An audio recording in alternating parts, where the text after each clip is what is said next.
신체 활동이 떨어지는 30대, 40대 분들께 어깨 통증이 있는 경우가 많습니다.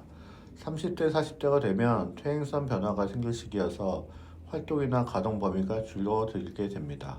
그러한 와중에 스포츠 손상 등과 같이 일상생활에서 부상을 입게 되면 어깨 관절이 더욱 붓게 됩니다. 이러한 분들이 늘어나면서 30견, 40견이라는 말이 자주 쓰이고 있습니다. 먼저 젊은 나이에 발생한 어깨 염증이 만성화가 되면 회전근개 파열로 이루어질 수 있기 때문에 정밀 검사를 통해서 원인을 밝히는 것이 중요합니다. 내원을 하시는 분들께 우선적으로 염증 반응을 줄이는 치료를 해드리고 적절한 스트레칭이나 운동을 통해 일상생활로 복귀할 수 있도록 도와드리고 있습니다.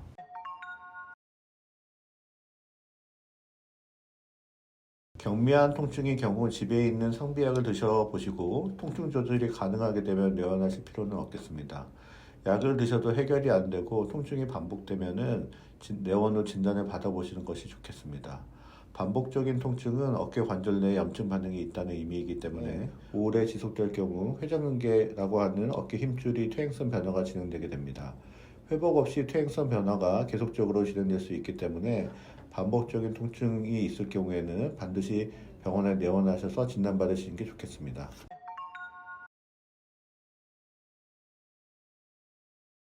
오십견의 원인은 너무 다양해서 정확한 진단을 하는 것이 중요하겠습니다. 특별히 다친 적이 없는 50대 이상의 분들은 회전근개 파열의 가능성이 있고요. 우리 어깨는 나이가 들수록 회복력이 떨어지고 약해지게 됩니다. 인대와 힘줄도 탄력성을 잃게 되어 쉽게 손상됩니다. 이렇게 인대와 힘줄이 약해지면 일상생활의 사소한 동작에서도 오십견이 발생할 수 있습니다. 젊은 층의 경우 스포츠 손상이나 외상, 골절, 인대 손상 등의 경험이 있는 분들은 어깨가 굳어질 수가 있겠습니다.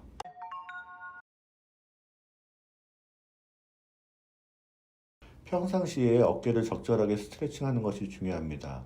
한 팔을 가슴 앞으로 뻗고 반대 손을 팔꿈치를 감싸서 몸쪽으로 당겨주는 동작을 20-30초로 3회 반복하시면 됩니다. 너무 과한 운동보다는 세라밴드를 이용해서 회전근개 강화 운동을 하시는 것도 좋겠습니다. 또한 어깨 뒤편에 있는 견갑골 주변 근육을 키우는 것도 중요한데 벽에서 팔굽혀펴기 자세를 취하고 팔을 쭉 편 뒤 견갑골을 앞으로 밀어내는 느낌으로 간단한 일상생활에서 운동을 할 수 있겠습니다.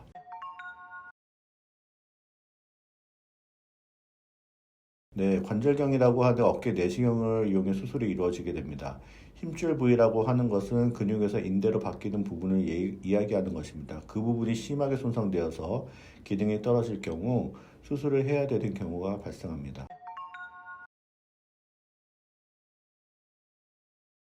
네, 오십견은 관절의 가동 범위가 떨어지는 것을 말합니다. 관절낭이라는 부분에 염증이 발생하게 되면서 용적이 줄어들게 되고 어깨의 가동에 문제가 발생되게 됩니다. 이러한 오십견을 일으키는 대표적인 질환 중에 하나가 회전근개 파열인데요. 회전근개 파열은 기능적인 부분에 문제가 발생하는 경우를 말합니다. 예를 들어 평소에 쉽게 들던 물건을 들지 못하는 것과 같이 매일 하던 동작에도 힘이 빠져 제대로 수행하지 못하는 경우에 회전근개 파열을 의심할 수 있겠습니다.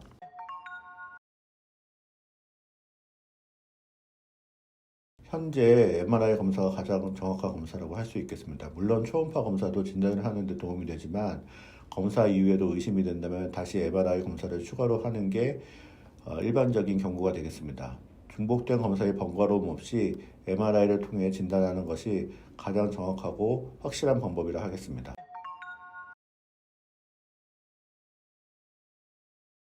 여성들은 에스트로겐이라는 호르몬의 보호를 받고 있습니다. 폐경기에 접어들게 되면은 에스트로겐 호르몬 분비가 줄어들게 됩니다. 힘줄에 있는 에스트로겐 수용체가 더 이상 자극을 받지 못하면서 힘줄의 탄력이 떨어지게 됩니다. 일종의 퇴행성 변화로 회전근개 파열이 발생하게 되고 오십견으로 이어질 수 있겠습니다.